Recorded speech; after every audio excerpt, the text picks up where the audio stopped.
ఆకలితో ఉన్నవారికి, చదువు రానివారికి ఆర్థికంగా, సామాజికంగా న్యాయం చేయాలన్నదే ముఖ్యమంత్రి ముఖ్య ఉద్దేశమని ఉప ముఖ్యమంత్రి కె. నారాయణస్వామి అన్నారు. చిత్తూరు జిల్లా గంగాధరనెల్లూరులో పెంచిన పెన్షన్ పంపిణీ కార్యక్రమంలో ఉప ముఖ్యమంత్రి పాల్గొని లబ్ధిదారులకు పెన్షన్లను అందజేశారు. ఈ సందర్భంగా ఆయన మాట్లాడుతూ రాష్ట్రంలో ప్రతి పార్లమెంటు నియోజకవర్గ పరిధిలో ఒక మెడికల్ కళాశాల ఏర్పాటు చేయడం జరుగుతోందన్నారు. సుమారు 3,200కు పైగా వివిధ రకాల జబ్బులను ఆరోగ్యశ్రీ పథకంలో చేర్చి 25 లక్షల రూపాయల వరకు ఉచితంగా వైద్యం పొందే అవకాశం కల్పించామని తెలిపారు. ఇల్లు లేని అర్హులైన వారందరికీ రాష్ట్రంలో 30 లక్షల గృహాలు మంజూరు చేసినట్లు చెప్పారు. విద్యా వ్యవస్థలో ఎన్నో మార్పులను తమ ప్రభుత్వం తీసుకొచ్చిందని రాష్ట్ర విద్యుత్, అటవీ, భూగర్భ గనుల శాఖ మంత్రి పెద్దిరెడ్డి రామచంద్రారెడ్డి అన్నారు. చిత్తూరు జిల్లా పుంగనూరు నియోజకవర్గం సోమల మండలంలో నంజంపేట జడ్పీ ఉన్నత పాఠశాల స్వర్ణోత్సవ వేడుకలకు మంత్రి ముఖ్య అతిథిగా హాజరయ్యారు. స్కూల్ ఆవరణలో ఏర్పాటు చేసిన స్వామి వివేకానంద విగ్రహాన్ని ఆవిష్కరించారు. అలాగే సైన్స్ ఫెయిర్లో భాగంగా విద్యార్థులు సిద్ధం చేసిన వివిధ ప్రాజెక్టులను వీక్షించారు. ఈ సందర్భంగా ఆయన మాట్లాడుతూ ప్రభుత్వ పాఠశాలల్లో విద్యార్థులకు అవసరమైన అన్ని సౌకర్యాలు కల్పిస్తున్నారని, ముఖ్యమంత్రి వైఎస్ జగన్మోహన్ రెడ్డి విద్యార్థులకు కావలసిన స్కూల్ బ్యాగ్లు, యూనిఫామ్, షూస్ అన్నీ అందిస్తున్నారన్నారు. వైద్యానికి తమ ప్రభుత్వం అధిక ప్రాధాన్యత ఇస్తోందని పర్యాటక, క్రీడా, సాంస్కృతిక శాఖ మంత్రి ఆర్కే రోజా అన్నారు.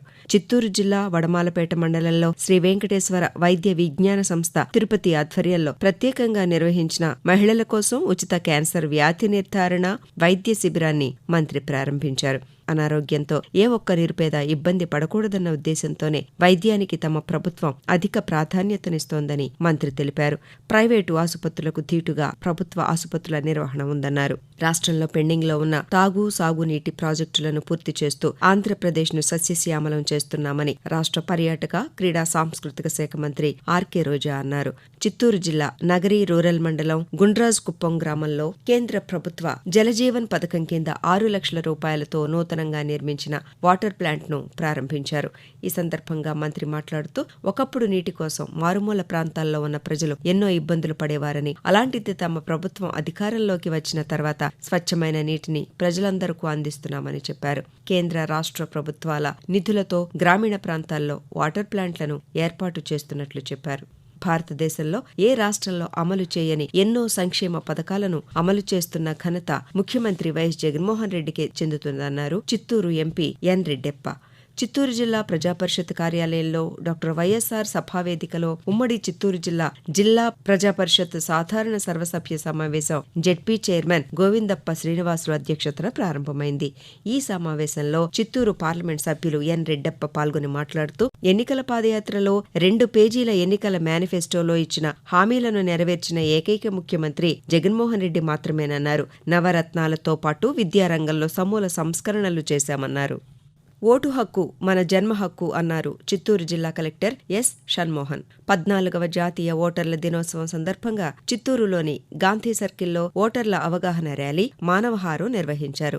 అలాగే నాగయ్య కళాక్షేత్రంలో జరిగిన కార్యక్రమంలో సీనియర్ సిటిజన్స్ సన్మానించి కొత్త యువ ఓటర్లుగా నమోదు చేసుకున్న వారికి కలెక్టర్ ఓటర్ కార్డులను ప్రదానం చేశారు. ఈ సందర్భంగా కలెక్టర్ షణ్మోహన్ మాట్లాడుతూ గత 2 రోజుల క్రితమే ఓటర్ల జాబితాను విడుదల చేశామని, అందులో అధిక శాతం యువ ఓటర్లు ఉండడం సంతోషించదగ్గ విషయం అన్నారు. 18 ఏళ్లు నిండిన ప్రతి ఒక్కరూ కూడా ఓటరుగా నమోదు చేసుకునే అవకాశం ఎన్నికల సంఘం ఇచ్చిందని, ఈ అవకాశాన్ని యువత సద్వినియోగం చేసుకోవాలని విజ్ఞప్తి చేశారు. చిత్తూరు జిల్లా వ్యాప్తంగా వికసిత్ భారత్ సంకల్పయాత్ర ప్రచార రథం విజయవంతంగా కొనసాగుతోంది. వికసిత్ భారత్ సంకల్పయాత్రను చిత్తూరు జిల్లాలో ఇప్పటి వరకు 646 గ్రామ పంచాయతీల్లో జిల్లా అధికారులు, మండల స్థాయి అధికారుల సమన్వయంతో విజయవంతంగా నిర్వహించామని జిల్లా కలెక్టర్ ఎస్. షణ్మోహన్ పేర్కొన్నారు. చిత్తూరు జిల్లాలో వికసిత్ భారత్ సంకల్పయాత్ర కార్యక్రమ నిర్వహణకు సంబంధించి సంబంధిత శాఖల జిల్లా స్థాయి అధికారులతో జిల్లా కలెక్టర్ అధ్యక్షతన జిల్లా స్థాయి సమీక్షా సమావేశం నిర్వహించారు. ఈ సందర్భంగా కలెక్టర్ మాట్లాడుతూ